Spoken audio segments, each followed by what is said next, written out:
বিষ্ণু ঈসা ইসলাম অমুসলিমদের সাথে আর্থিক লেনদেনও করেছেন, ফিনান্সিয়াল ডিলিং করেছেন। অমুসলিমদের সাথে প্রয়োজনে আপনি ফিনান্সিয়াল ডিলিং করতে পারবেন। আমরা প্রায় দেখি বাজারের মিষ্টির দোকানগুলো আমার হিন্দু ভাইদের। লালমনিরহাটে মিষ্টির দোকান, দইয়ের দোকান কারা চালায়? হিন্দুরা চালায় না। তারপরে যে বারবার শপ, চুল কাটে যে নাপিত, অধিকাংশ নাপিতের দোকানে কারা? আমার হিন্দু ভাইরা। আপনি চুল কাটতে পারবেন কিনা? পারবেন কিনা বলেন? পারবেন। তার দোকান থেকে দই মিষ্টি কিনতে পারবেন কিনা? হ্যাঁ, আমার মুসলিম ভাইয়ের দোকান থাকলে ওইটার আমি বেশি প্রায়োরিটি দিব, ঠিক কিনা? কিন্তু যদি তাদের সার্ভিস নিতে চান, প্রোডাক্ট নিতে চান, পারবেন। তার দলিল সহিহ বুখারী, আম্মা জান আয়েশা রাদিয়াল্লাহু তাআলা আনহা বলেন, ইশতারা রাসূলুল্লাহ সাল্লাল্লাহু আলাইহি ওয়াসাল্লাম মিন ইয়াহুদিয়িন তুআমান ওয়া রাহানাহু দিরআহু মিন হাদিদ। রাসূল সাল্লাল্লাহু আলাইহি ওয়াসাল্লাম এক ইহুদির কাছ থেকে, কার কাছ থেকে? আমার নবী, পেয়ারা নবী এক ইহুদির কাছ থেকে জব কিনেছিল, জব, বার্লি, যেটা দিয়ে রুটি বানায়। ওই জবের দাম দেওয়া টাকা পয়সা নবীর কাছে ছিল না, ফলে নবী ওনার একটা পোশাককে মর্গেজ রেখেছিলেন, মর্গেজ, বন্ধক, যে এখন এটার দাম দিতে পারবো না, কয়েক কেজি বার্লি নিয়ে যাই আর বন্ধক হিসেবে আমার জামাটা রেখে গেলাম, যেদিন দাম দিব ওই দিন জামাটা ছুটাই নিয়ে যাব। বাকিতে নিছিলেন, বাকিতে। দিরআহু মিন হাদিদ, লোহার তৈরি বর্ম, মানে যুদ্ধের পোশাক, লোহা দিয়ে বানানো। বিষ্ণুনবী বললেন, কয়েক কেজি জব দাও, টাকাটা পরে দিব, এখন টাকা নাই, বন্ধক হিসেবে, মর্গেজ হিসেবে আমার জামা রেখে গেলাম, যখন টাকা দিব জামা ছুটায় নিব। আওয়াজ করে বলতে হবে সুবহানাল্লাহ। এ থেকে বোঝা গেল অমুসলিমদের সাথে ফিনান্সিয়াল ডিলিং করা যায়, অর্থনৈতিক লেনদেন করা যায়, কেনাবেচা করা যায়, প্রোডাক্ট কেনা যায়। এমনকি আমাদের মসজিদে নববীতে বারান্দায় আপনারা একটা অটোমেটিক ফ্লাইং আমব্রেলা দেখছেন? সূর্য যখন বাড়ে মসজিদে নববীর বারান্দায় ইয়ার্ডের মধ্যে অটোমেটিক্যালি কিছু আমব্রেলা আছে, শাঁ করে খুলে যায়, আর সূর্যের তাপ লাগে না। আবার সন্ধ্যাবেলায় এই আমব্রেলাগুলো ওরা ক্লোজ করে ফেলে, দেখেন নাই না? দেখছেন? এই মসজিদে নববীকে সর্বোচ্চ উন্নত মানের কনস্ট্রাকশন ইনফ্রাস্ট্রাকচার ডেভেলপ করার জন্য কর্তৃপক্ষ কিছু অমুসলিম ইঞ্জিনিয়ারের, ডিজাইনারের সহায়তা নিয়েছিল। সুবহানাল্লাহ বলেন। কোন দলিলের ভিত্তিতে? এই দলিলের ভিত্তিতে যে বিষ্ণু ঈসা ইসলাম অমুসলিমদের সাথেও লেনদেন করেছেন। আওয়াজ করে বলতে হবে আল্লাহু আকবার। শুধু তাই নয়, ইন কেস অফ ইমার্জেন্সি, প্রয়োজনে ইসলামের খাতিরে, ইসলামকে সামনের দিকে এগিয়ে নিয়ে যাওয়ার জন্য অমুসলিমদের সাপোর্ট নেওয়া জায়েজ আছে। সুবহানাল্লাহ বলেন। অমুসলিমদের সাপোর্ট নেয়া, তাদের থেকে অর্থ নেয়া, পলিটিক্যাল সাপোর্ট, পলিটিক্যাল অ্যাসাইলাম নেওয়া জায়েজ আছে। খুলনাতে সর্বশেষ যে আমি প্রোগ্রাম করে গেলাম, সেখানে কয়েকশো হিন্দু ভাই আসছে আমাদের আলোচনা শুনতে, আলহামদুলিল্লাহ। অনেক বৌদ্ধরা আসে, অনেক খ্রিস্টানরা আসে। এবার সফরেও অনেক হিন্দু ভাইরা আমার সাথে দেখা করেছে, তারা বলেছে, হুজুর আমরা আপনার আলোচনা শুনি। আলহামদুলিল্লাহ বলেন। So it's our responsibility to present our religion to our non-Muslim brothers and sisters. আদতে বাংলাদেশের ইতিহাস বলে আমাদের দেশে কোনো দাঙ্গা নাই, আছে? লালমনিরহাটের ভাইরা আওয়াজ করে বলেন, আমাদের দেশে হিন্দু মুসলিম দাঙ্গা আছে? আমরা ভাই ভাই, আওয়াজ করে বলুন তো, আমরা কি ভাই ভাই? কিন্তু কিছু দুষ্ট লোক আছে, তারা আমাদের সম্পর্কের মধ্যে ফাটল ধরাতে চায়, ঠিক কিনা বলেন? মাঝে মাঝে ঝগড়া লাগাতে চায়। দেখবেন পত্রপত্রিকায় দেখা যায় বিভিন্ন ধর্মীয় উপাসনালয়গুলোতে হামলা চালানো হয়। এগুলো রাজনৈতিক উদ্দেশ্য প্রণোদিত, এগুলোর সাথে ইসলামের কোনো সম্পর্ক নাই। এজন্য এই দুর্বৃত্তদের ব্যাপারে আমাদের সাবধান থাকতে হবে। আমরা সবসময় যেমনি ঐক্যবদ্ধ, ইউনাইটেড, আমরা যদি এরকম ইউনাইটেড থাকি, এই সমস্ত দুর্বৃত্তদের কালো হাত ভেঙে দিতে আমাদের 1 ঘন্টাও লাগবে না। চিল্লায় বলো ঠিক কিনা? আমরা সংঘবদ্ধ থাকবো। এই যে আমাদের পিসফুল কোএক্সিস্টেন্স, শান্তিপূর্ণ সহাবস্থান। হিন্দুরা পূজা করে, যেদিন হিন্দুদের পূজা অনুষ্ঠান, আমরা ওই দিন তাফসির মাহফিল করি না, ঠিক কিনা বলেন? যেদিন আমাদের তাফসিরুল কোরআনের প্রোগ্রাম, ওই দিন আমাদের হিন্দু ভাইরা ডিস্টার্ব করে না। সুবহানাল্লাহ। হিন্দুদের পূজা অনুষ্ঠানে মাদ্রাসার ছাত্র যে পাহারা দেয়, গোটা বিশ্বে এরকম দৃষ্টান্ত, নজির বিরল, ঠিক কিনা বলেন? আইন শৃঙ্খলা বাহিনীর পাশাপাশি মাদ্রাসার ছাত্ররা যে সেখানে পাহারা দেয়, গোটা পৃথিবীতে এই দৃষ্টান্ত আপনি পাবেন। মাদ্রাসার ছাত্ররা, তারা তো কোরআনের ধারক, তারা হাদিসের ধারক, তারা কেন মন্দির পাহারা দিবে? এই সম্প্রীতিকে ধরে রাখার জন্য, এই সৌহার্দ্যকে ধরে রাখার জন্য, আমাদের পারস্পরিক ভালোবাসাকে অটুট রাখার জন্য। আওয়াজ করে বলতে হবে ঠিক কিনা? এখন বলেন, আমাদের এই ভালোবাসা অটুট থাক, আমরা চাই কি চাই না? আমরা হিন্দু মুসলিম মিলেমিশে শান্তিপূর্ণ সহাবস্থান, সাম্প্রদায়িক সম্প্রীতি, লালমনিরহাটের ভাইয়ের আওয়াজ করে বলুন, এই সাম্প্রদায়িক সম্প্রীতি আমরা চাই কি চাই না? আল্লাহ এই দেশকে তুমি বরকতময় করো, বাংলাদেশকে তুমি শান্তিময় করো। আওয়াজ করে সবাই বলেন আমিন। এই জায়গাটাতে সামান্য একটু আওয়াজ হচ্ছিল, এটাও থেমে গেছে। আলহামদুলিল্লাহ, আলহামদুলিল্লাহ। এখন একেবারে everything is in my control. মাশাআল্লাহ। ঠিক আছে, আমি মূল আলোচনায় যাই। প্রিয় ভাইরা, আমি বলেছিলাম আমার আলোচনার বিষয় হচ্ছে শান্তিপূর্ণ সহাবস্থান, সাম্প্রদায়িক সম্প্রীতি। আমরা দেখব ইসলাম আমাদেরকে কি কি দিক নির্দেশনা দেয়। আমি আপনাদের খেদমতে সূরাতুল আনআমের 108 নম্বর আয়াত তেলাওয়াত করেছি। এখানে আল্লাহ রাব্বুল ইজ্জা ওয়াল জালাল তিনি ইরশাদ করছেন, ওয়ালা তাসুবুল্লাযীনা ইয়াদউনা মিন দুনিল্লাহি ফায়াসুবুল্লাহা আদওয়ান বিগাইরি ইলম কাযালিকা যায়্যান্না লিকুল্লি উম্মাতিন আমালাহুম সুম্মা ইলা রাব্বিহিম মারজিউহুম ফায়ুনাব্বিউহুম বিমা কানু ইয়ামালুন। রব্বুল আলামিন বলেন, গোলাম ও আমার ইমানদার বান্দারা শোনো শোনো, ও আমার বিশ্বাসী বান্দারা শোনো শোনো, লা তাসুবুল্লাযীনা ইয়াদউনা মিন দুনিল্লাহ ফায়াসুবুল্লাহা আদওয়ান বিগাইরি ইলম। ও আমার বিশ্বাসী বান্দারা, যারা আল্লাহকে ব্যতি রেখে, আল্লাহকে বাদ দিয়ে অন্য উপাস্যকে ডাকে, দেবীর পূজা করে, দেবতাদের পূজা করে, তোমরা খবরদার তাদের গালি দিও না। আওয়াজ করে বলেন, কি দিও না? আল্লাহ বলেন, ও বিশ্বাসীরা শোনো, যারা আল্লাহকে বেছে রেখে দেব দেবীর পূজা করে, অন্য উপাস্যের পূজা করে, তাদেরকে ডাকে, ওই দেবতাদেরকে তোমরা গালি দিও না। যদি ওই দেবতাদেরকে গালি দাও তাহলে ভুলবশত, শত্রুতাবশত তারা তোমাদের রব আল্লাহকে গালি দেবে, ঠিক কিনা? তোমরা যদি তাদের দেবতাদের গালি দাও, ওরা রেগে তোমার আল্লাহরে গালি দিবে, তাহলে আল্লাহরে গালি খাওয়ানোর কারণ হয়ে গেলাম আমি, ঠিক কিনা বলেন? রব্বুল আলামিন বলেন, খবরদার বিশ্বাসীরা, আল্লাহ ছাড়া যারা অন্যান্য উপাস্যদেরকে ডাকে, দেবতাদেরকে ডাকে, তাদেরকে তোমরা গালি দিও না। ওই সমস্ত দেবতাদেরকে যদি তোমরা গালি দাও তাহলে তারা আল্লাহকে গালি দিবে, ঠিক কিনা বলেন? আমরা দেবতাদের গালি দিলে ওরা আল্লাহকে গালি দিবে। রব্বুল আলামিন বলেন, খবরদার দেবতাদেরকে গালি দিও না, তাহলে ওরা তোমার রব আল্লাহরে গালি দেবে। প্রতিটি জাতির জন্য তাদের কাজকে আমি আল্লাহ সুশোভিত করে রেখেছি, তারা সবাই একদিন আমার কাছেই ফিরে আসবে।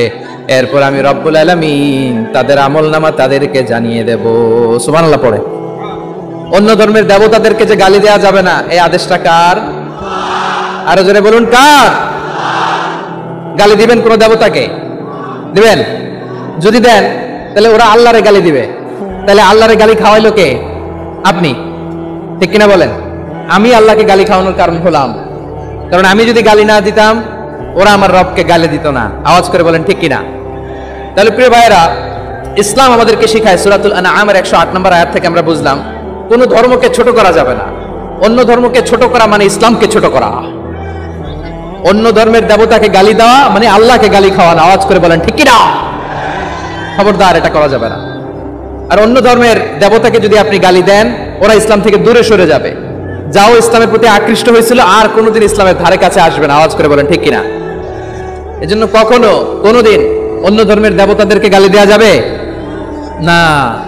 অন্য ধর্মের কোন দেবতাদেরকে আমরা গালি দিব না, গালি দিব না, বরং ইসলামের beauty, the beauty of Islam, ইসলামের সৌন্দর্যকে আমরা তুলে ধরবো। আমরা যদি বিশ্বনবী সাল্লাল্লাহু আলাইহি ওয়াসাল্লামের জীবনের দিকে তাকাই, তাহলে আমি দেখব বিষ্ণু ইসলাম মক্কাতে কিংবা মদিনাতে অন্য ধর্মের লোকদের সাথে খুব পিসফুলি লাইফ লিড করেছেন। হোক মুশরিক, হোক খ্রিস্টান, হোক ইহুদি, বিশ্বনবী সবার সাথে মিলেমিশে ছিলেন। আলহামদুলিল্লাহ বলেন। ইসলাম হচ্ছে পিসফুল রিলিজিয়ান। অন্য ধর্মের প্রতি সহনশীলতার সবক ইসলাম আমাদেরকে দেয়। কিন্তু প্রতিটি মুসলিমের এটা মনে রাখতে হবে, আল্লাহর কাছে পছন্দনীয়, গ্রহণযোগ্য ধর্ম, জীবনাদর্শ একটি, সেটা হচ্ছে ইসলাম। আওয়াজ করে বলেন, সেটা কি? লালমনিরহাটের ভাইরা আওয়াজ করে বলুন, আল্লাহর কাছে মনোনীত ধর্ম একটি, সেটা কি? এজন্য রব্বুল আলামিন বলেন, ইন্নাদ-দীনা ইনদাল্লাহিল ইসলাম, আল্লাহর কাছে মনোনীত, গ্রহণযোগ্য, অ্যাকসেপ্টেড ধর্ম মতাদর্শ একটা, সেটা হলো ইসলাম। ইসলাম ছাড়া অন্য কোন ধর্ম যদি কেউ তালাশ করে, তার ওই ধর্ম আল্লাহ গ্রহণ করবে না।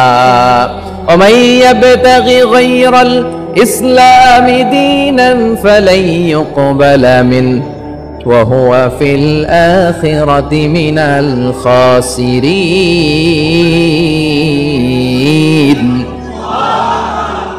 Whoever seek anything except Islam, that won't be accepted from him, and he will be loser in the day of judgment. কিয়ামতের দিন ইসলাম ছাড়া কেউ যদি অন্য কোনো ধর্ম তালাশ করেছে দুনিয়াতে, তার এই মতাদর্শ গ্রহণ করা হবে না, and he will be loser.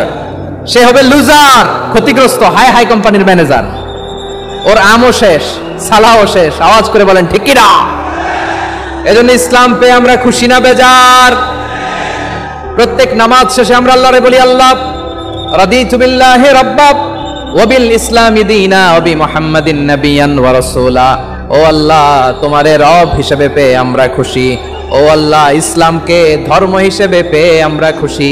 বিশ্বনবীকে আমাদের রাসূল পেয়ে আমরা খুশি। ঠিক কিনা বলে? ইসলাম ছাড়া অন্য কোনো ধর্ম আমরা গ্রহণ করব না। ঠিক কিনা বলেন? আল্লাহর কাছে অ্যাকসেপ্টেড রিলিজিয়ন একটা, সেটা ইসলাম। তো বিশ্বনবী সাল্লাল্লাহু আলাইহি ওয়াসাল্লাম মক্কাতে কিংবা মদিনাতে খুব পিসফুলি এক্সিস্ট করেছেন, যে কোনো ধর্মের সাথে মিলেমিশে চলেছেন। তার প্রমাণ আমরা যদি রাসূল সাল্লাল্লাহু আলাইহি ওয়াসাল্লামের বায়োগ্রাফির দিকে তাকাই, তাহলে দেখব তিনি মুশরিকদের সাথে পিস ট্রিটি করেছেন, শান্তি চুক্তি, পিস ট্রিটি, পিস এগ্রিমেন্ট। আপনারা হুদাইবিয়ার সন্ধির নাম শুনেছেন? আমার লালমনির হাটের কলিজার টুকরা ভাইয়েরা, হুদাইবিয়ার সন্ধির নাম আপনারা শোনেন নাই? ষষ্ঠ হিজরিতে বিষ্ণু ইসলাম মুশরিকদের সাথে এই ট্রিটি করেছেন, চুক্তি। কাদের সাথে? মুশরিকদের সাথে। আমরা তো মুসলমান বসতে পারি না। আমরা দুই মুসলিম ভাই একসাথে বসে চা খেতে পারি না, গল্প করতে পারি না। বিষ্ণু ইসলাম মুশরিকদের সাথে ট্রিটি করেছেন, হুদাইবিয়ার সন্ধি। এই সন্ধির আগে মক্কা থেকে কেউ মদিনায় যেতে পারে না, মদিনা থেকে কেউ মক্কায় যেতে পারে না। কিন্তু এই সন্ধির পরে ট্রাফিক স্বাভাবিক হয়ে গেল। মক্কার লোকেরা মদিনায় আসতে পারে, মদিনার লোকেরা মক্কায় আসতে পারে। এটাকে বলে সুলহে হুদাইবিয়া, the peace agreement of Hudaibiya, শান্তি চুক্তি। আমরা পৃথিবীতে এখন অনেক শান্তি চুক্তির নাম শুনি, এগুলো সব the piece treaty of Hudaibiya থেকে কপি করা। আল্লাহু আকবার। তাহলে বিশ্বনবী সাল্লাল্লাহু আলাইহি সাল্লাম তিনি যে শান্তিপূর্ণ সহাবস্থানে বিশ্বাসী ছিলেন, মুসলমানেরা যে অন্য ধর্মের প্রতি সহনশীল, তার প্রমাণ হচ্ছে এই পিস ট্রিটি। শুধু তাই নয়, মাইকের সাউন্ডটা একটু বাড়াই দিতে হবে, খুব দুর্বল, একটু মজবুত করতে হবে, আর একটু ক্লিন করতে হবে, আর সবগুলা জায়গায় সাউন্ড যাচ্ছে কিনা একটু ক্রস চেক করতে হবে। হ্যাঁ, পাবেন দিচ্ছে mike operator, is trying his level best, দিচ্ছে। মাইক অপারেটর যিনি আছেন, প্রতিটি জায়গায় প্রতিটি সাউন্ড বক্সে যেন আওয়াজ পাওয়া যায়, একটু ক্রস চেক করেন, সাউন্ডটাকে একটু স্ট্রং করে দেন। হ্যাঁ, ঠিক আছে, মাশাআল্লাহ। এদিকে তাকান, এদিকে। মক্কার পার্ট গেল, পিস এগ্রিমেন্ট করলেন, শান্তি চুক্তি। বিষ্ণু ইসলাম মদিনায় যে কি করলেন? মদিনায় যে বিষ্ণু ইসলাম মদিনা চার্টার করলেন, মদিনা সনদ, সাহিফাতুল মদিনা, এটার বলে মদিনা চার্টার। এই যে ওয়েস্টে, ইউরোপে, আমেরিকাতে তারা অনেক চার্টার করে, সব চার্টার মদিনা চার্টার থেকে কপি করা। আওয়াজ করে পড়েন সুবহানাল্লাহ। বিষ্ণু ইসলাম মদিনায় গেলেন, মদিনাতে মুসলিম, মুশরিক, ইহুদি, এই তিন ধর্মের লোক মিলে সব স্টেক হোল্ডার যারা আছে সবাইকে নিয়ে বিষ্ণু ইসলাম মদিনা চার্টার করলেন, মদিনা সনদ। পড়েন সুবহানাল্লাহ। শুধু তাই নয়, মক্কাতে বিশ্বনবী পিস এগ্রিমেন্ট করলেন, শান্তি চুক্তি মুশরিকদের সাথে। মদিনাতে যে বিশ্বনবী মদিনা চার্টার করলেন, মদিনা সনদ করলেন ইহুদিদের সাথে। আবার মদিনাতে বিশ্বনবী ইহুদিদের সাথে পিস ডায়ালগ করলেন, ইন্টারফেথ ডায়ালগ করলেন, আন্তধর্মীয় সংলাপ করলেন, যে সংলাপের মূল ভিত্তি ছিল তাওহীদ। মূল ভিত্তি ছিল কি? তাওহীদ। বিশ্বনবী ইহুদিদেরকে ডাকলেন, আহ্বান করলেন, কুল ইয়া আহলাল কিতাবি তাআলাউ ইলা কালিমাতিন সাওয়াইন বাইনানা ওয়া বাইনাকুম আল্লা না'বুদা ইল্লাল্লাহ ولا نشرك به شيئا ولا يتخذ بعضنا بعضا أربابا من دون الله فإن تولوا فقولوا اشهدوا بأننا مسلمون سبحان الله পড়েন। বিশ্বনবী মদিনার ইহুদিদের ডেকে বললেন, ও ইহুদিরা, শোনো শোনো, আসো এমন একটা আদর্শের প্রশ্নে আমরা একত্রিত হই যে আদর্শের প্রচার তোমাদের নবীরাও করেছে, আমিও করি। যে আদর্শের কথা তোমাদের পবিত্র ধর্মগ্রন্থগুলোতে আছে, আমার কোরআনেও আছে, সেটা হলো তাওহীদ। আমরা এক আল্লাহ ছাড়া কারো ইবাদত করব না, আল্লাহর সাথে কাউরে শরীক করব না। বিগাইরি তিবি নাফসিন ওয়া আনা হাজিজুহু ইয়াউমাল কিয়ামা। খবরদার, জেনে রাখো, কেউ যদি কোনো সংখ্যালঘুর উপরে অত্যাচার করে, কোনো সংখ্যালঘুর প্রাপ্য থেকে যদি কেউ কাউকে ঠকায়, সংখ্যালঘুর উপর যদি কেউ কষ্ট দেয়, কোনো সংখ্যালঘুর সম্পদ যদি কেউ জোর করে কেড়ে নেয়, আমি কিয়ামতের দিন বিশ্বনবী ওই সংখ্যালঘুর পক্ষে আর ওই মুসলমানদের বিপক্ষে বাদী হয়ে দাঁড়াবো। সুবহানাল্লাহ বলতে পারলেন না? আল্লাহু আকবার।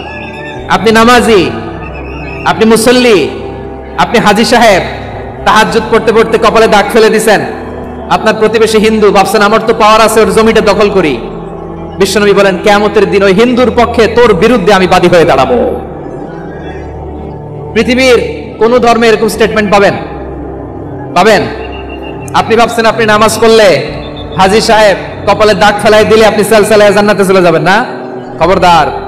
বিশ্বনবী বলেন কোন সংখ্যালঘুর উপর যদি কেউ আক্রমণ করে, তার প্রাপ্য তাকে না দিয়ে যদি তাকে ঠকায়, তার উপর জুলুম করে, তার সম্পদ যদি কেড়ে নেয়, আমি নবী, তুমি মুসলিম হইতে পারো, মুসল্লি হইতে পারো, তার পক্ষে তোমার বিপক্ষে আল্লাহর দরবারে বাদী হয়ে দাঁড়াবো।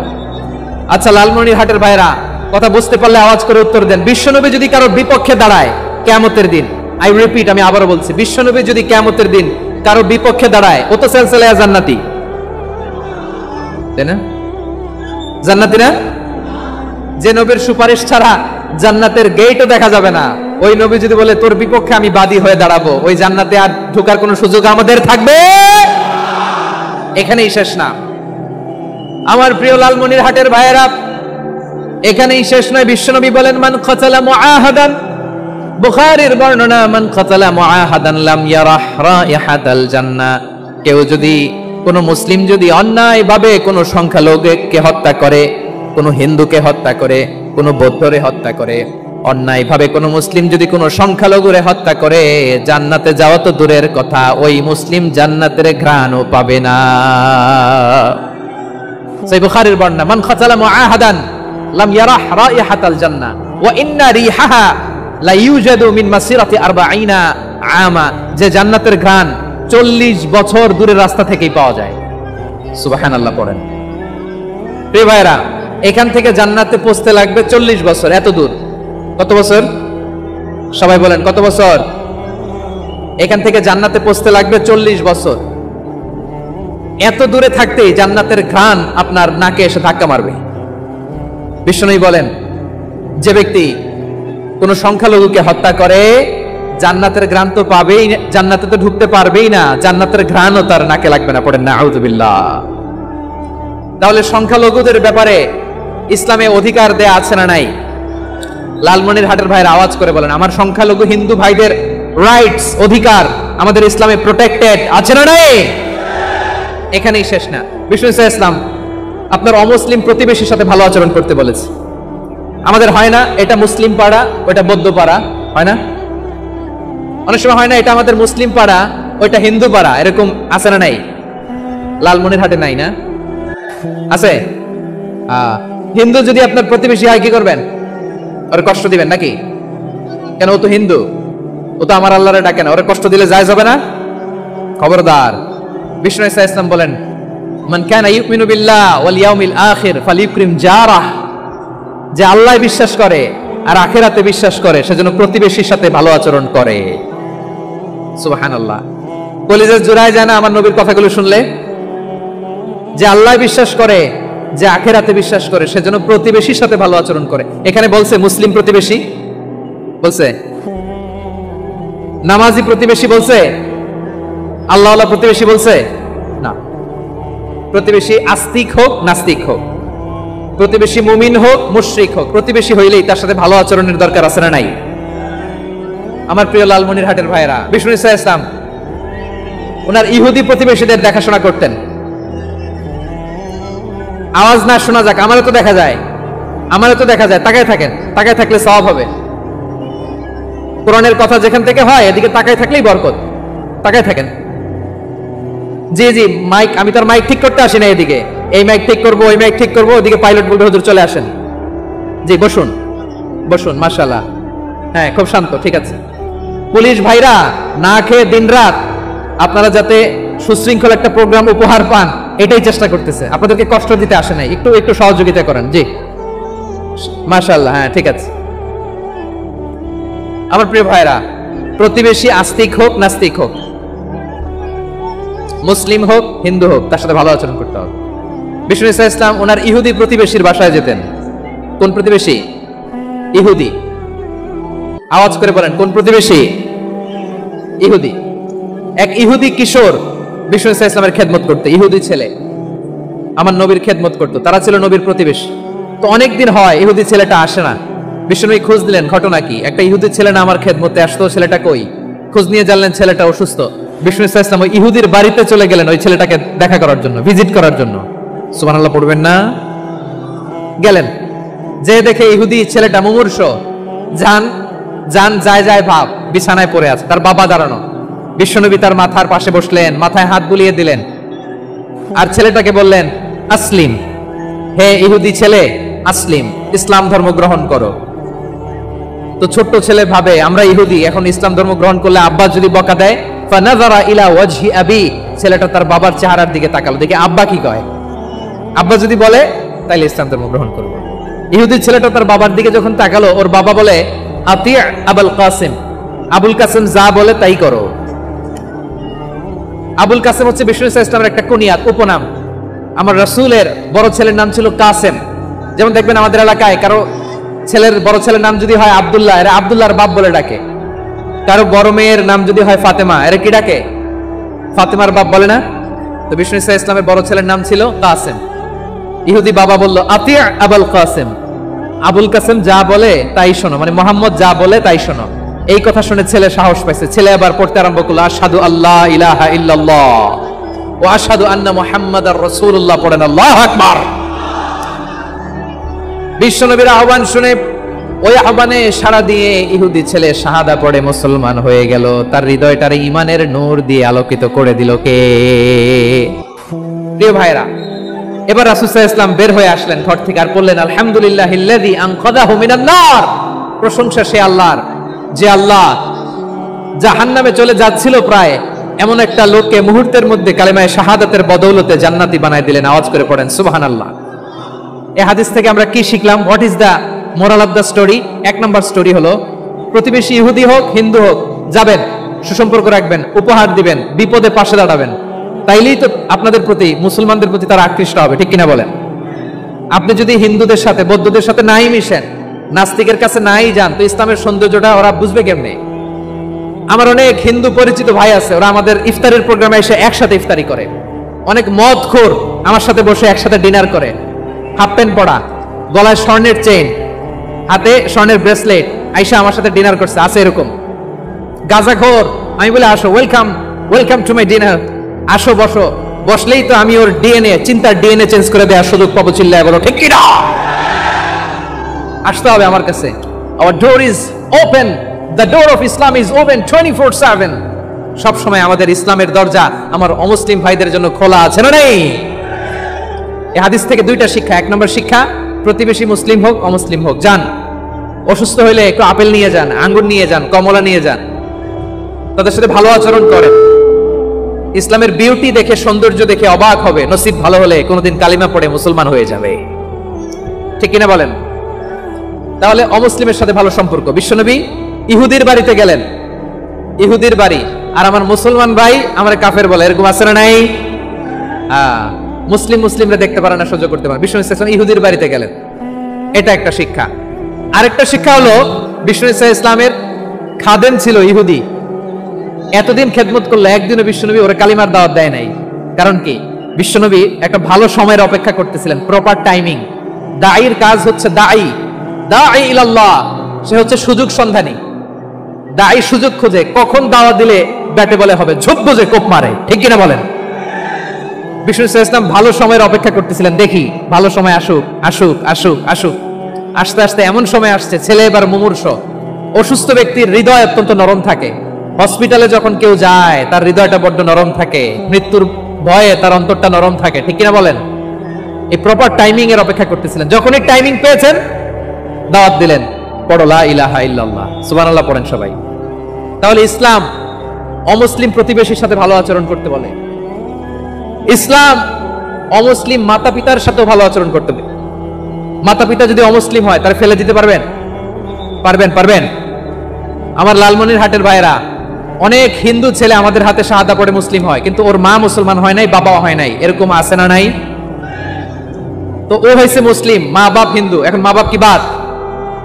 হ্যাঁ, মা বাপ বাদ দেয়া যাবে? যে মা আপনারে 9 মাস 8 মাস পেটে ধারণ করলো, আপনার মায়ের নার ছেঁড়া ধন, আপনি ওই মারে বাদ দিতে পারবেন? যে মায়ের বুকের তাজা দুধ খেয়ে আপনি আজকে বাড়ন্ত তাজা তরতাজা, ওই মারে বাদ দেয়া যাবে?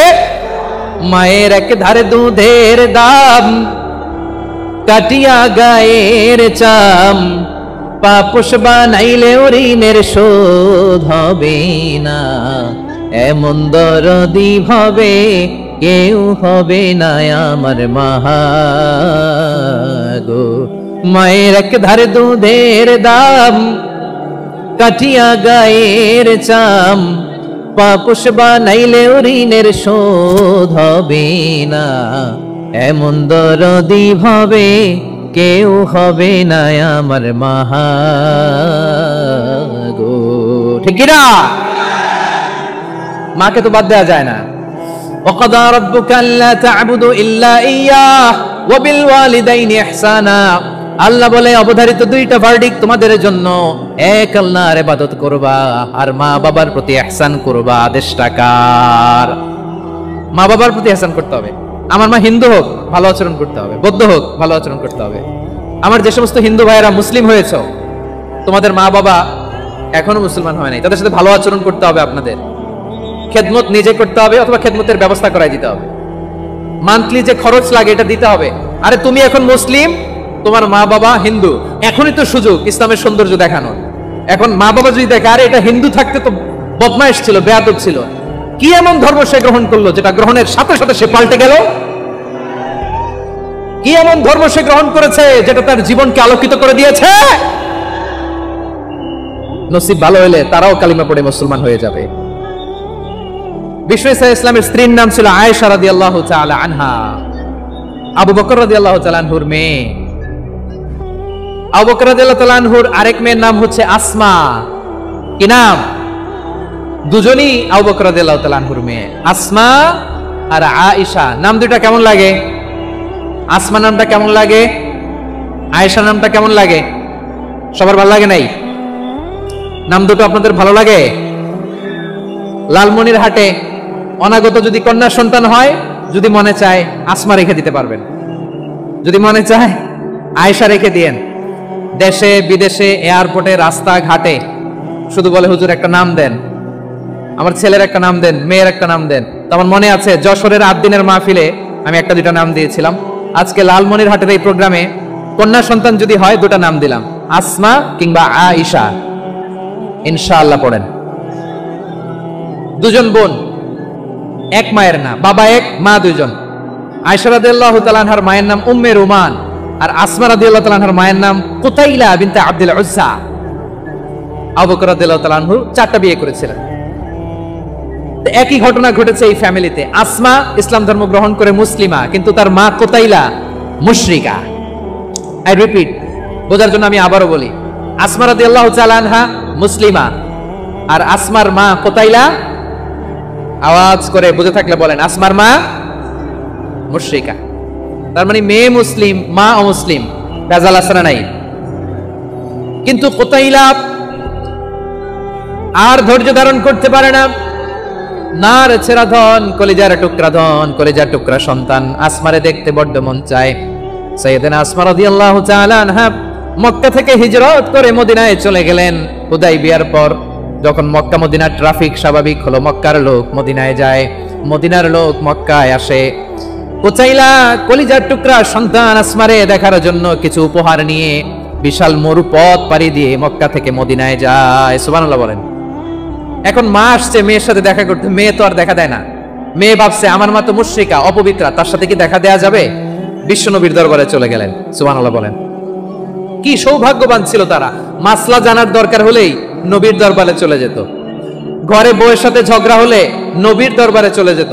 অনেক সাহাবী বলে আমার পেটে ক্ষুধা লাগলেও আমি নবীর কাছে চলে যেতাম, কারণ নবীর চেহারার দিকে তাকালেই আমার পেটের ক্ষুধা মিটে যেত। সাইয়েদনা আসমা রাদিয়াল্লাহু তাআলা আনহা বিশ্বনবীর কাছে চলে গেলেন, যে বললেন ইয়া রাসূলুল্লাহ হে ইয়া হাবিবাল্লাহ ইন্না উম্মি কাদিমাতুন ইলাইয়া ওয়া হিয়া রাগিবা। আমার মা মক্কা থেকে অনেক দূর মরুর পথ পাড়ি দিয়ে উপহার সামগ্রী নিয়ে মদিনায় আমার সাথে দেখা করতে এসেছে গো নবী। আমার জানতে বড্ড ইচ্ছে হয় আমি আমার মুশরিকা মায়ের সাথে একটু দেখা করতে পারবো কিনা। আফা আসিলুহা, আগে যেমনি আমি আমার মায়ের সাথে ভালো আচরণ করতাম, যেমনি আমি আমার মায়ের সাথে সদাচরণ করতাম গো নবী, এখন আমি মুসলিমা মা মুশরিকা, এখনো কি আগের মতো সদাচরণ করতে পারবো নাকি? বিশ্বনবী বললেন নাম সিলিহা, হ্যাঁ রে আসমা, অবশ্যই অবশ্যই, আগে ঠিক যেমন তুমি তোমার মায়ের সাথে ভালো আচরণ করতে এখনো তেমনি আগের মতো ভালো আচরণ করবা। আওয়াজ করে পড়েন সুবহানাল্লাহ। কি ইসলাম আমরা পেয়েছি, কত ব্রড মাইন্ডেড আমাদের ইসলাম, কত ওপেন মাইন্ডেড ইসলাম, কত ওপেন আপ করতে পারে, চিন্তা করতে পারেন। বিষ্ণু বললেন হ্যাঁ অবশ্যই, নাম সুলিহা, আগে যেমনি ভালো আচরণ করছো আসমা এখন ওইরকমই করো, পারলে আরো বাড়ায় করো। সুবহানাল্লাহ বলেন। তাহলে আমার যে হিন্দু ভাইয়েরা হিন্দু বোনেরা ইমানের বদৌলতে দৌলতে আপনি ধন্য হয়েছেন, আপনার আম্মা আব্বা এখনো মুসলমান হয় নাই, তাদের জন্য দোয়া করেন, তাদের জন্য দোয়া করেন, আল্লাহ যেন তাদেরকেও ইমানের দৌলত দান করে। আমরা সবাই পড়ি আমিন, আরো জোরে পড়েন আমিন। এখন বলেন ইসলাম কি ন্যারো মাইন্ডেড রিলিজিয়ান না ব্রড মাইন্ডেড? লালমনিরহাটের যুবক ভাইরা আওয়াজ করো, ইসলাম কি ন্যারো মাইন্ডেড না ব্রড মাইন্ডেড? কতটা ব্রড মাইন্ডেড দেখেন। বিশ্বনবী সাল্লাল্লাহু আলাইহি সাল্লাম অমুসলিমরা যদি নবীকে উপহার দিত, ওই উপহারও বিশ্বনবী গ্রহণ করতেন। সুবহানাল্লাহ পড়েন। আপনার অমুসলিম বন্ধু যদি উপহার দেয় সেটাও আপনি নিতে পারবেন, যেটা নেওয়া জায়েজ। কিন্তু আপনার বন্ধু যদি আপনার মদের বোতল দেয়, নিতে পারবেন? হ্যাঁ, মদের বোতল দিলে পারবেন না। আপনার বন্ধু যদি আপনার পর্ক দেয়, পর্ক শুকরের গোশত মিশ্রিত কোনো খাবার, ওটা নিতে পারবেন না। হালাল যে কোনো জিনিস নিতে পারবেন। বিশ্বনবী সাল্লাল্লাহু আলাইহি ওয়াসাল্লাম অমুসলিমদের দেয়া হাদিয়া গ্রহণ করতেন। কেমন নবী ছিলেন, আমার নবীরে চিনে নেন, আমার নবীর অ্যাটিটিউড জেনে নেন। বিশ্বনবী সাল্লাল্লাহু আলাইহি ওয়াসাল্লাম যখন কোনো জনপদে যেতেন 3টা অপশন নিয়ে যেতেন। প্রিয় ভাইয়েরা আওয়াজ করে বলতে হবে, কোনো জনপদে গেলে আমার নবীর অপশন থাকতো কয়টা? আমার মতো 3 আঙ্গুল উঁচু করে দেখান আর বলুন, আমার নবী কোন জনপদে গেলে কয়টা অপশন নিয়ে যেতেন? 1 নাম্বার অপশন আসলিম তাসলাম। নতুন এলাকায় গেলে বলতেন আসলিম তাসলাম, ইসলাম ধর্ম গ্রহণ করো, শান্তিতে থাকবা, আমার ভাই হয়ে যাবো, আমরা ভাই ভাই, ইসলাম মানো, আমরা ভাই ভাই। অপশন নাম্বার কত? 1। যদি বলে না ইসলাম মানবো না, ওকে, অপশন নাম্বার 2, মুসলিম হওয়ার দরকার নাই, লা ইকরাহা ফিদ্দিন, ইসলামে কোনো বাড়াবাড়ি নাই।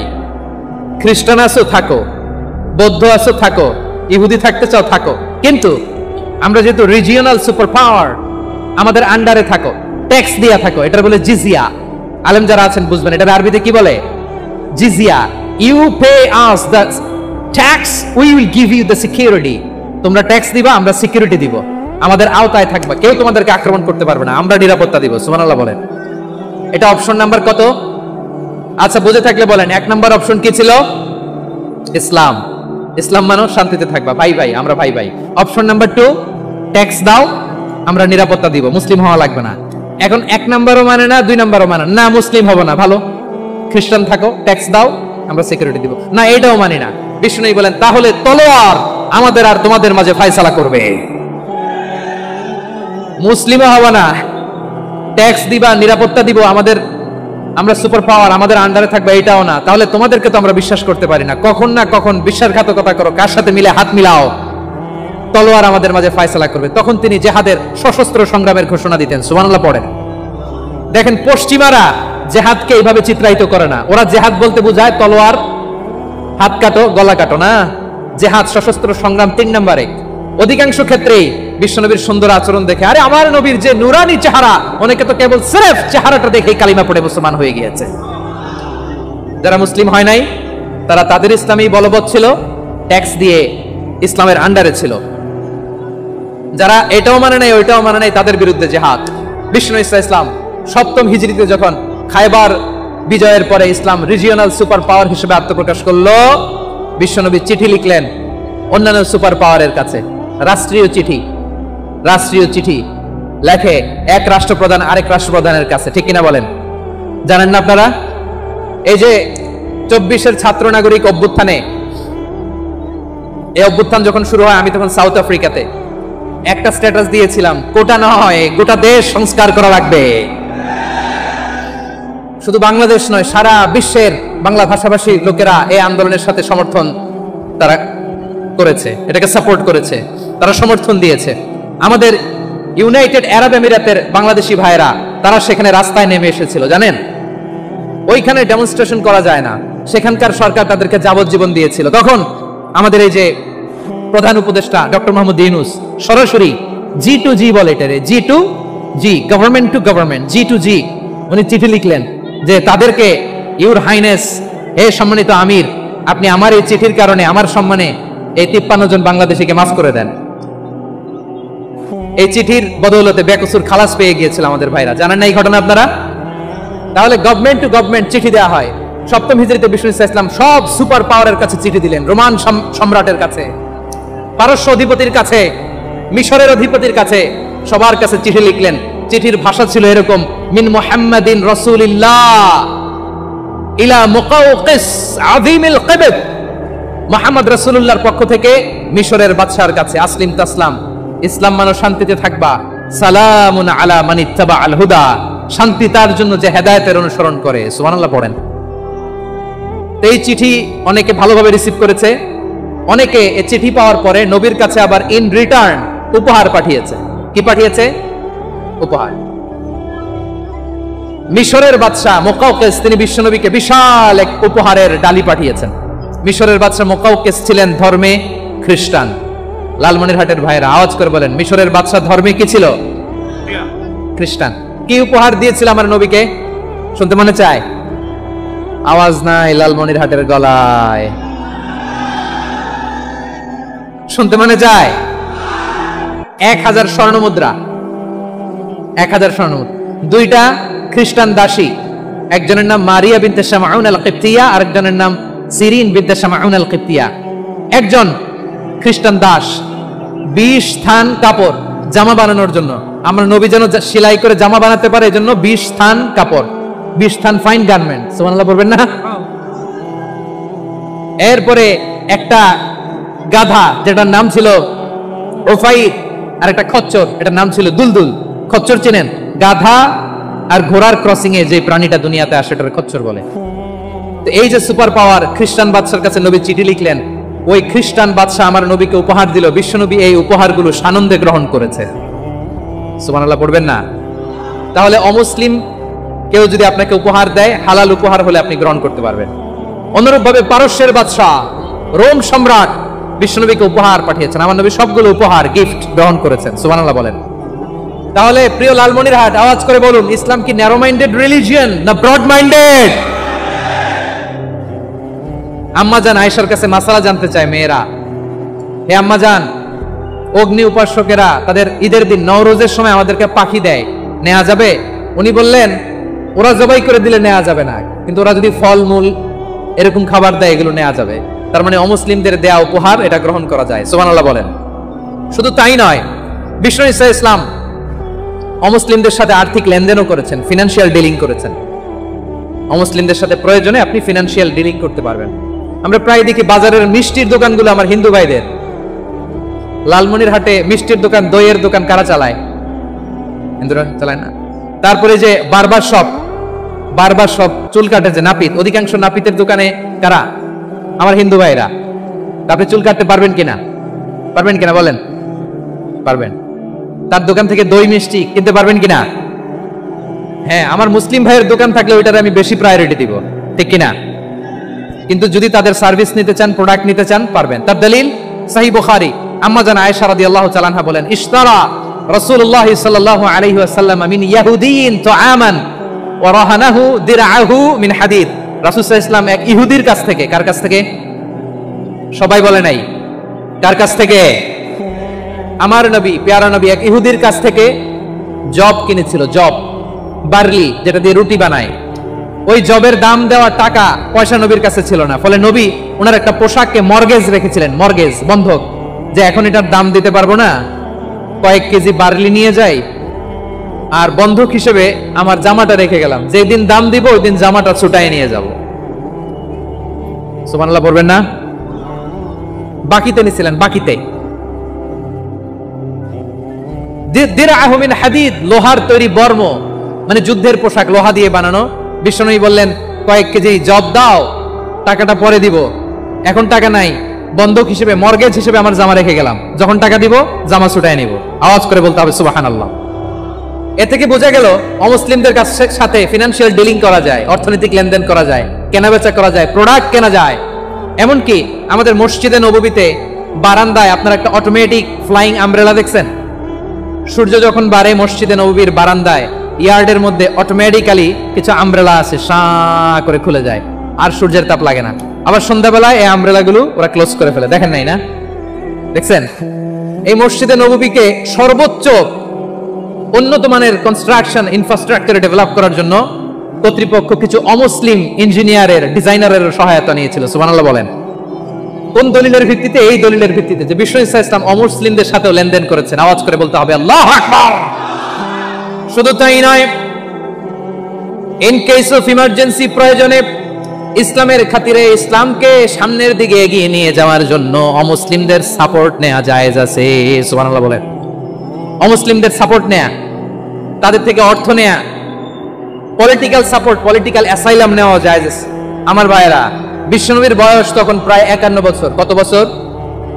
বিশ্বনবীর সবচেয়ে কাছের মানুষ খাদিজা রাদিয়াল্লাহু তাআলা আনহা ইন্তেকাল করেছেন। বিশ্বনবী বড্ড কষ্ট পেলেন, হৃদয়টা ভেঙে খান খান। যিনি ঘরের ভেতরে বিশ্বনবীকে সান্ত্বনা দিতেন, ভালোবাসা দিতেন, বাইরে গেলে কুরাইশরা বকাঝকা করে, অত্যাচার করে, কিন্তু আম্মা জান খাদিজা রাদিয়াল্লাহু তাআলা আনহা ঘরটারে এমন শান্তির নীড় বানায় রেখেছেন, এই ঘরের ভিতরে ঢুকলে বিশ্বনবীর কলিজাটা ঠান্ডা হয়ে যেত। এজন্য রব্বুল আলামিন বলেন, খাদিজা, ও আমার বান্দি খাদিজা, জান্নাতে এমন স্পেশাল একটা ঘর আমি তোমার জন্য রেডি করে রেখেছি। ওই ঘরের মধ্যে কোনো আওয়াজ নাই, ওই ঘরের মধ্যে কোনো নয়েজ নাই, ওই ঘরে কোনো বিশৃঙ্খলা নাই। কারণ মক্কার জমিনে আমার নবী কুরাইশদের বিশৃঙ্খলা, নয়েজ আর ঝামেলাগুলোকে উপেক্ষা করে যখন তোমার ঘরের ভিতরে ঢুকতো, ঘরটারে তুমি শান্তির নীড়, ঠান্ডা, নীরব, নিস্তব্ধ, নিঝুম আর শান্তির নীড় বানিয়ে রেখেছো। এজন্য জান্নাতে স্পেশাল একটা শান্তির নীড় আমি তোমারে উপহার দেব। ওই প্রিয়তমা স্ত্রী খাদিজা ইন্তেকাল করলেন, বিশ্বনবী হৃদয় ভেঙে খান খান। আবার ওনার চাচা আবু তালেব ইন্তেকাল করলেন, যিনি পলিটিক্যাল শেল্টার দিতেন নবীকে। কে দিতেন? আবু তালেবের ভয়ে, বিশ্বনবীর এই চাচার ভয়ে কোনো মুশরিক নবীর গায়ে হাত দেওয়ার সাহস পায় নাই। এখন স্ত্রীও নাই, চাচাও নাই, নবীকে আশ্রয় দেওয়ার কেউ নাই, নবীর চারদিকে অন্ধকার। নবী এখন কই যাবেন? আমার পেয়ারা নবী নতুন স্টেশন খুঁজতেছেন, নতুন দাওয়াতি প্ল্যাটফর্ম খুঁজতেছেন। তিনি যায়েদ বিন হারেসা রাদিয়াল্লাহু তাআলা আনহুকে নিয়ে মক্কার পাশের একটা নেইবরিং সিটি তায়েফে চলে গেলেন। কোথায় চলে গেলেন? লালমনিরহাটের ভাইয়ের আওয়াজ করে বলেন, কোথায় গেলেন? তায়েফে চলে গেলেন দিনের দাওয়াত দেওয়ার জন্য। কি দেওয়ার জন্য? নাকি জমি কিনতে গেছিলেন? জমি কিনতে, দুনিয়ার যশ খ্যাতির জন্য, নিজের কোনো লাভের জন্য? তায়েফবাসীদেরকে জাহান্নামের আগুন থেকে বাঁচানোর জন্য। আওয়াজ করে বলতে হবে ঠিক কি না? বিশ্বনবী বিশাল মরুপথ, পাহাড়ি পথ পাড়ি দিয়ে তায়েফের মরুজমিনে গেলেন কোরআনের দাওয়াত নিয়ে, ইমানের দাওয়াত নিয়ে। কিন্তু তায়েফের লোকেরা বিশ্বনবীর দাওয়াতকে শুধু প্রত্যাখ্যান করেই থামে নাই, তারা বিশ্বনবীর সাথে অত্যন্ত খারাপ আচরণ করেছে। বিশ্বনবীকে শারীরিকভাবে হেনস্থা করেছে, আমার নবীকে শারীরিকভাবে অত্যাচার করেছে, আমার প্যারা নবীর গায়ে পাথর মেরেছে, বিশ্বনবীর গা বেয়ে ঝরঝর করে রক্ত ঝরেছে, নবী জামিনের মধ্যে লুটিয়ে পড়েছেন, আবার মেরেছে, আবার নবী হাঁটতে শুরু করলেন, পেছন থেকে আবার মেরেছে, আবার নবী রক্তাক্ত হয়ে জামিনের মধ্যে লুটিয়ে পড়লেন, আবার মেরেছে। বিশ্বনবীর মতো এত সুশ্রী মানব, বিশ্বনবীর মতো এত শুভ্র মানব, বিশ্বনবীর মতো এমন চমৎকার দেহাবয়ব দিয়ে রব্বুল আলামিন কাউকে বানান নাই। এরকম চমৎকার মানুষটাকে তারা তায়েফের ওই জমিনে রক্তাক্ত করেছে। বিশ্বনবী দুনিয়ার কোনো স্বার্থের জন্য সেখানে যান নাই, নিজের কোনো লাভের জন্য, প্রাপ্তির জন্য যান নাই, তায়েফবাসীদের জাহান্নামের আগুন থেকে বাঁচাতে গিয়েছেন। ঠিক কিনা বলেন?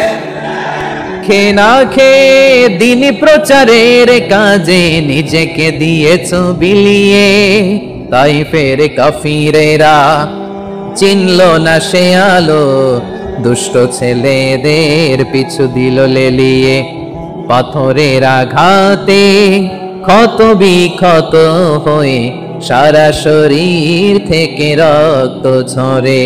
হে রাসূল তোমাকে বলি আমি কেমন করে, হে রাসূল তোমাকে বলি আমি কেমন করে।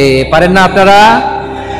ধরুন আমার সাথে। হাজার ব্যথা বেদনার পরে ফিরে আসনি তুমি আপন ঘরে, দিনের আলো তুমি ছড়িয়ে দিতে চলে গেলে মদিনায় মক্কা ছেড়ে।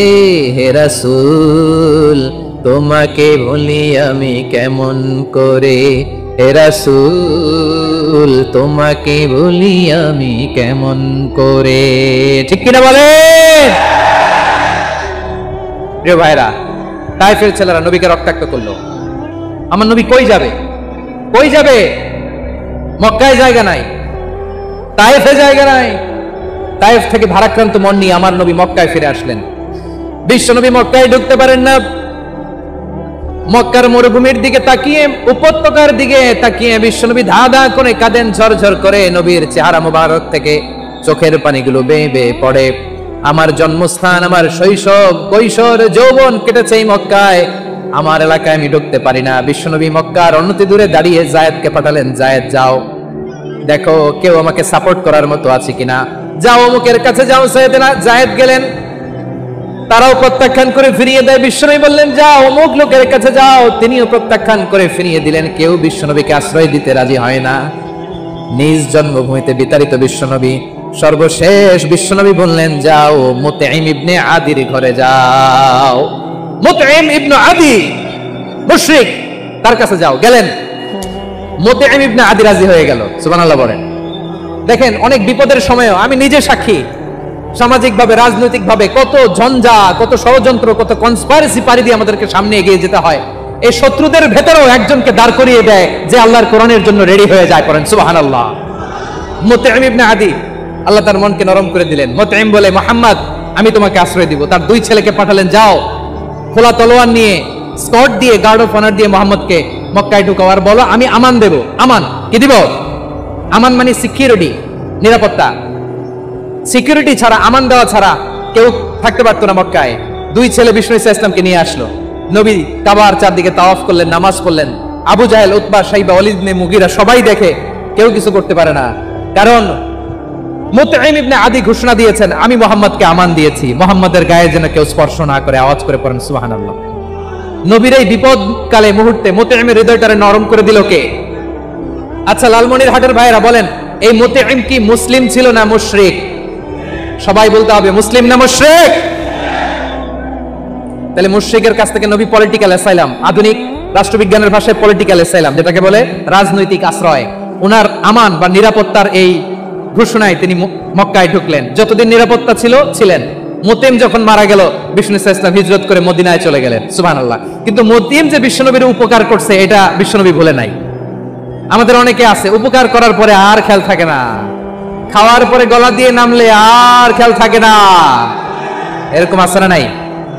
আমার নবী ভুলে নাই। বদরের প্রান্তরে 70 জন কাফেরকে যখন বন্দী করে বিশ্বনবীর সামনে হাঁটু করে দাঁড় করানো হলো, বসানো হলো, 70 জন কাফের। কয়জন? বিশ্বনবী তাদের দিকে তাকিয়ে বললেন, সহিহ বুখারীর বর্ণনা, লাউ কানাল মুতঈম ইবনে আদি হাইয়ান সুম্মা কাল্লামানি হাউলাইন নাতনা লা তারাকতুহুম লাহু। বদরের প্রান্তরে 70 জন বন্দী কাফেরের দিকে তাকিয়ে আমার নবী বললেন, আজকে মুতঈম ইবনে আদি যদি বেঁচে থাকতো আর তোমাদের 70 জনের ব্যাপারে যদি মুতঈম এক বাক্যে একটা সুপারিশ করত, তার সম্মানে আজকে তোদের সবাইকে আমি মাফ করে দিতাম। সুবহানাল্লাহ নাই? ওই যে চিল্লাচিল্লি যে কথা বোঝে নাই, কোন জিনিস মিস করছে ওরা নিজেরাও বোঝে নাই। বিশ্বনবী মুতঈমের এই সাহায্যের কথা বলে নাই। 70 জন মুশরিক হাঁটু গেড়ে বসা, নবী চাইলে এখনই এক্সিকিউশন অর্ডার দিতে পারে। তিনি বললেন আজকে যদি মুতঈম বেঁচে থাকতো আর মুতঈম যদি তোদের জন্য সুপারিশ করতে, এই আবর্জনাগুলোর ব্যাপারে সুপারিশ করতে, আমি মুহূর্তেই তোদেরকে এমনি মাফ করে দিতাম।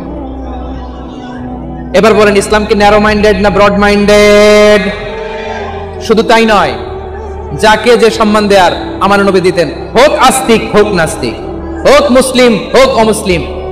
বিশ্বনবী সাল্লাল্লাহু আলাইহি ওয়াসাল্লাম যখন রোমান সম্রাটের কাছে চিঠি লিখেছেন, রোমান সম্রাটের কাছে বিশ্বনবী যখন চিঠি লিখলেন মিন মুহাম্মদ রাসূলিল্লাহ ইলা হিরাকলা আযীমের রোম, মুহাম্মদের পক্ষ থেকে হিরাক্লিয়াসের কাছে, যিনি হচ্ছেন আযীমের রোম, এটা নবী নিজ থেকে বানায় লিখছেন অতিরিক্ত সম্মান দিয়ে। কোন রাষ্ট্রপ্রধান যখন আসে তাদেরকে আমরা কি বলি জানেন? তার নামের শেষে HE এটা লিখতে হয়, H.E. মানে হিজ এক্সেলেন্সি। কি লেখে? হিজ এক্সেলেন্টি অথবা ইউর হাইনেস, ইউর ম্যাজেস্টি। দেখেন বিশ্বনবী সাল্লাল্লাহু আলাইহি ওয়াসাল্লাম সব নবীদেরও নবী, তিনি একজন মুশরিক খ্রিস্টান সম্রাট রোমান সম্রাটের কাছে চিঠি লিখতে যায়, লিখতেছে ইলা হিরাকলা আযীমের রোম, হিরাক্লিয়াসের কাছে আমার চিঠি, যিনি রোমের আযীম, হিজ হাইনেস, মানে রোমের অনেক সম্মানিত এক বাহাদুর। আওয়াজ করে বলেন সুবহানাল্লাহ। তার মানে যাকে যে সম্মান দেয়ার এটা বিশ্বনবী দিতেন। এমনকি যে ইহুদিরা ভালো ছিল এই ইহুদিদেরও প্রশংসা করেছেন বিশ্বনবী মুহাম্মদুর রাসূলুল্লাহ সাল্লাল্লাহু আলাইহি ওয়াসাল্লাম। এক ইহুদির প্রশংসা করেছেন বিশ্বনবী। ইহুদির কার? আমি তো আমার ভাইয়ের প্রশংসা করি না, আমি তো এক আলেম আরেক আলেমরে স্পেস দেই না, আমি তো এক দায়ী আরেক দায়ীর সাথে বসতে চাই না। আমার নবী ইহুদির প্রশংসা করে। কার প্রশংসা? ওই ইহুদির নাম ছিল মুখাইরিক। সিরাত গ্রন্থ ঘাটলে পাবেন। তিনি বলেছেন মুখাইরিক খাইরু ইয়াহুদ, Mukhayriq is the best of the Jews. জুইশদের মধ্যে সে সবচেয়ে ভালো। কেন প্রশংসা করলেন তার? এর কারণ মদিনা চার্টারে কথা ছিল সব ধর্মের মুসলিম মুশরিক ইহুদিরা মিলে মদিনাকে রক্ষা করবে। কিন্তু তৃতীয় হিজরিতে যখন উহুদের যুদ্ধ শুরু হলো, সবার কথা ছিল যেই আক্রমণ করে আমরা মদিনাকে বাঁচাবো। কোন শহরকে বাঁচাবো? মদিনাকে। কিন্তু কুরাইশরা যখন অ্যাটাক করলো, ইহুদিরা আর আসে না, ইহুদিরা আর বেরোয় না। বিষ্ণু বললেন, ওহে ইহুদিরা, তোমরা না চুক্তি করলে আমার সাথে যে মদিনা বাঁচাতে সবাই ঝাঁপিয়ে পড়বো, আসো। একটা ইহুদিও বেরোয় না, কেউ আসে নাই সেদিন, একজন ছাড়া। তার নাম মুখাইরেক। তার নাম কি? মুখাইরেক বাহাদুরের মতো ঘোড়সাওয়ার হয়ে বেরিয়ে গেলেন এবং বললেন, গোটা ইহুদি সাম্রাজ্যের একজনও যদি না আসে, আমি মুখাইরেককে কেউ ঘরে আটকে রাখতে পারবে না। বেরিয়ে আসলেন, এসে বললেন, আমি মুহাম্মদের পক্ষে যুদ্ধ করব। আমি মারা গেলে আমার সম্পদ আমার উত্তরাধিকারীরা পাবে না, আমার সম্পদ তোমরা মুহাম্মদকে দিয়ে দিবা। সুবহানাল্লাহ বলেন। উহুদের ময়দানে 70 জন মুসলমান শহীদ হলো। এই ইহুদি সেও মুসলমানের পক্ষে যুদ্ধ করে নিহত হলো। সুবহানাল্লাহ বলেন। মুসলিমদের লাশ যখন নিয়ে আসা হলো, এই মুখাইরিকের লাশও নিয়ে আসা হলো। মুসলিমদের লাশের পাশে মুখাইরিকের লাশ দেখে বিশ্বনবী মুখাইরিকের প্রতি অনেক খুশি হলেন। আর বিশ্বনবী খুশি হয়ে বললেন, মুখাইরিক খায়রু ইয়াহুদ, মুখাইরিক যদিও তুমি ইহুদি, তারপরে তুমি সব ইহুদিদের মধ্যে সেরা ইহুদি। পড়েন সুবহানাল্লাহ। আমার নবী ইহুদিকেও সম্মান দিতে কার্পণ্য করে নাই। আওয়াজ করে বলেন আল্লাহু আকবার। প্রিয় ভাইরা, এবার সর্বশেষ আওয়াজ করে বলেন, ইসলাম কি ন্যারো মাইন্ডেড নাকি ব্রড মাইন্ডেড? সবাই বলেন, ন্যারো মাইন্ডেড না ব্রড মাইন্ডেড? এজন্য অমুসলিম হইলেই তারা আমাদের শত্রু নয়। শত্রু কারা? এই লালমনির হাটের ভাইরা শোনেন, শত্রু কারা? যে সমস্ত অমুসলিম আমাদেরকে নিশ্চিহ্ন করে দিতে চায়, যে সমস্ত অমুসলিম আমাদের ভূখণ্ড থেকে আমাদেরকে তাড়িয়ে দিতে চায়, যে সমস্ত অমুসলিম আমার ধর্ম নিয়ে তুচ্ছতাচ্ছিল্য করে চিল্লায় বলেন ঠিক কিনা, তারা আমাদের শত্রু। সাধারণ অমুসলিমরা আমার শত্রু নয়। এই যে হিন্দুরা থাকে এরা আমার ভাই, বৌদ্ধরা আমার ভাই, খ্রিস্টানরা আমার ভাই, ইহুদিরা আমার ভাই। তারা দিনই ভাই নয়, তারা মায়ের পেটের ভাই নয়, তারা মানবিক দিক থেকে ভাই। ও মানুষ, আমিও মানুষ। ইসলাম মানুষকে সম্মান করে, চিল্লায় বলো ঠিক কিনা।